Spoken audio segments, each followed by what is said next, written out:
This line is very famous in Pakistan. जिन्हें लाहौर नहीं तकिया और जमिया ही नहीं, which means the one who has not watched Lahore is the one who is not born.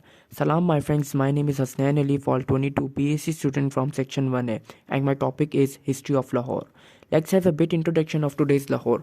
Lahore is the capital city of Punjab province of Pakistan with the population of approximately 12 million. The main attraction of the city is its beautiful architecture and bustling bazaars. The tradition of buildings are centuries old, and the Mughals who have ruled it from 1500 AD to 1800 AD have contributed the most. So what main points we are going to discuss in this lecture? We are going to discuss what is the history of Lahore, how the name Lahore came into being, how it looked alike and changed during different kingdoms' rule, important buildings and rule on Lahore by different Rajs. Let's get started. A legend based on oral traditions holds that Lahore was known in ancient times as Lavapuri, which means city of lava in Sanskrit. Lava is also referred to as Loh, Raja Loh, who was son of Sri Ramchandra Ji, the hero of Mahabharata, who established the city in his name. The period of Raja Loh is told around 1200 BC.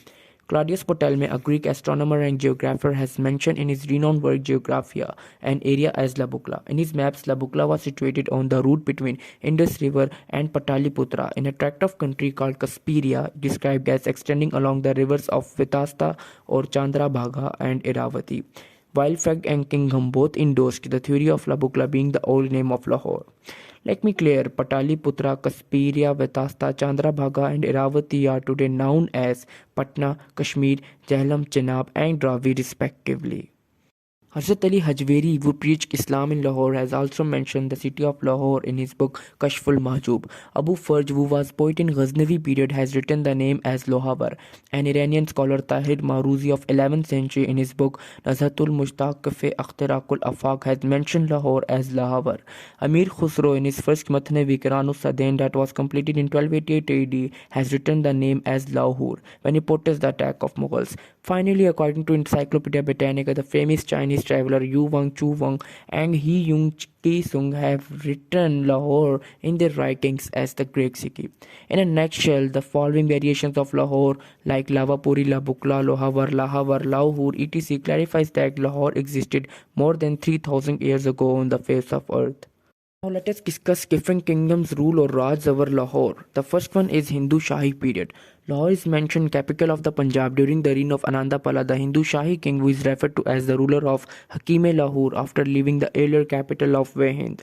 Let me clear, this is the very first rule over Lahore. Second one is Ghaznavid Empire. In 11th century, the city was captured by Sultan Mahmud of Ghazni. The Sultan took Lahore after a long siege and battle in which the city was burned and depopulated. In 1021, Sultan Mahmud appointed Malik Ayaz to the throne and made Lahore the capital of Ghaznavid Empire of India. As the first Muslim governor of Lahore, Ayaz rebuilt and repopulated the city. He added many important features such as city gates and masonry fort. Under Ayaz's rule, the city became a cultural and academic center renowned for poetry. The tomb of Malik Ayaz can still be seen in Rang Mahal commercial area of town. Let's have a look on 13 gates of Lahore. Number 1 Mochi Darwaza, number 2 Lohari Darwaza, number 3 Shah Alami Darwaza, number 4 Kashmiri Darwaza, number 5 Gali Darwaza, number 6 Akbari Darwaza, number 7 Sherawala Darwaza, number 8 Bhati Darwaza, number 9 Masti Gate, number 10 Taksali Gate, number 11 Roshnai Darwaza, last but not least Khizri Darwaza, and finally Zaki Darwaza. Please note that these gates were built to protect the city and built by different kings at different times. Third one are Turk dynasties. After the fall of Ghaznavid Empire, Lahore was ruled by various Turk dynasties known as the Gali Sultanate, including the Khiljis, Tughlaq, Sayyid, Lodhis and Suris. When Sultan Qutbuddin Aibak was crowned here in 1206, he became the first Muslim Sultan in South Asia. It was not until 1524 that Lahore became part of India's Mughal Empire. During the reign of Qutbuddin Aibak, Lahore was known as the Ghazni of India. Scholars and poets far from as Kashgar, Bukhara, Samarkand, Iraq, Khorasan and Herat gathered in Lahore and made it a city of learning. Under Aibak, Lahore had more poets of Persia than any other Islamic city.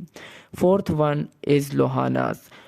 In the 13th century, the Lohana community separated and a new leader emerged who again unified Lohanas. Veer Jaishraj, who is revered as Veer Dada Jaishraj, was born in the city of Lahore. which was the capital of Lohargarh. His domain extended from Lahore to Multan. As the folklore goes, Mongol invader Genghis Khan attacked Multan and was killed by Dada Jesh Raj, Rana of Lohargarh. This finds mention in Mongol folklore, which say King of Mongols was killed by Mirana, the tiger of Multan fort. His descendants who proudly carry the surname of Mirana preserve the memory of this great warrior king. Dada Jesh Raj was grossly killed when only 28. A life so short but full of heroic deeds. After the death of Dada Jesh Raj, the line of Lohana kingdom began and the reign at Lohargarh ended. King Dahir ruled for a while after demise of Raja Dahir during the invasion of Arabs under in Muhammad bin Qasim, Narayan, Kud, Debal and other places fell to Muslims. It was around this time that some Lohanas converted to Islam. Many migrated to far-off southern regions like Kutch, Saurashtra and Gujarat and gradually became a traded community like Agarwals and Baranwals. Fifth one and the most important one are Mughals who have ruled from 1524 to 1752 AD. In the 16th century, after the arrival of Mughal King Babur, Lahore came to a new glory. Mughals made Lahore their winter capital to escape the extreme winter of Delhi. The Mughals, famous as builders, gave Lahore great care and attention. They built some of the finest architectural monuments in Lahore, many of which are becoming extant today. The peak of architecture reached during the reign of Shah Jahan, who built many wonderful buildings in the city. Many of these buildings and gardens today present a picture of Lahore old glory. Lahore's reputation for beauty fascinated the English poet John Milton, who wrote Agra and Lahore, the seat of the great Mughal in 1670. During this time, the massive Lahore fort was built. A few buildings within the fort were added by Akbar's son, Mughal Emperor Jahangir, who is buried in the city. Jahangir's son, Shah Jahan Burki, was born in Lahore. He, like his father, extended the Lahore fort and built many other structures in the city, including the Shalimar Gardens. The last of the great Mughals, Aurangzeb, who ruled from 1658 to 1707, built the city's most famous monuments, the Shahi Masjid and the Alamgiri Gate, next to the Lahore fort. During the 18th century, as Mughal power dwindled, Lahore was often invaded and government authority was lacking. That's why it is gradually lost by them. Sixth one is Sikh reign. When Zaman Shah invaded Punjab in 1799, Ranjit Singh was able to make gains in the chaos. He defeated Zaman in a battle between Lahore and Amritsar. The citizens of Lahore, encouraged by Sadakur, offered him the city and he was able to take control of it in a series of battles with the Bhangi Misl and their allies. Lahore served as the capital city of the Sikh Empire. While much of Lahore's Mughal-era fabric lay in ruins by the end of 18th century, rebuilding efforts under the Sikhs were shaped by and indebted to Mughal practice. Ranjit Singh moved into the Mughal palace in Lahore's citadel. By 1812, he had mostly refurbished the city's defences. The Maharaja also partially restored Shah Jahan's decaying gardens at Shalimar. The Sikh court continued to endure religious architecture in the city, including a number of Sikh gurdwaras, Hindu temples and mosques. In short, the decaying structures and architecture of Lahore was restored by the emperor. The empire of Sikh was most exceptional in that it allowed men from religions other than their own to rise to commanding positions of authority. Besides, the Sikh, Muslim and Hindu feature as prominent administrators.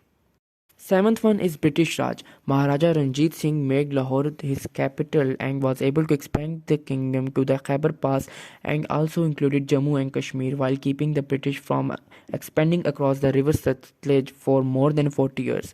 After his death in 1839, the intestine fighting between the Sikhs and several rapid forfeitures of territory by his sons, along with the intrigues of Dogras and two Anglo-Sikh wars, eventually led to British control of the Lahore.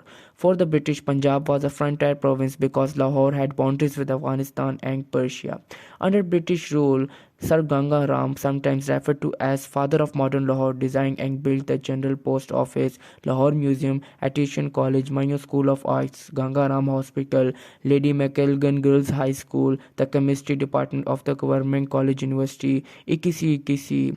He also constructed Model Town, a suburb that has recently developed into a cultural center for Lahore's socio-growing economic elite. The most important session of All India Muslim League demanding the creation of Pakistan was led in Lahore in 1940. Muslims under the leadership of Quaid-e-Azam Muhammad Ali Jinnah demanded a separate homeland for Muslims of India and a document known as Pakistan Resolution or the Lahore Resolution in Lahore. What happened to Lahore we all know in history of Pakistan after British Raj. Lahore is very rich in its history and beautiful architecture of buildings. That's why it is said Lahore Lahore hai. Special thanks to our Park City's teacher for giving students opportunity to show their individual brilliance. That's all from my side. Thank you everyone.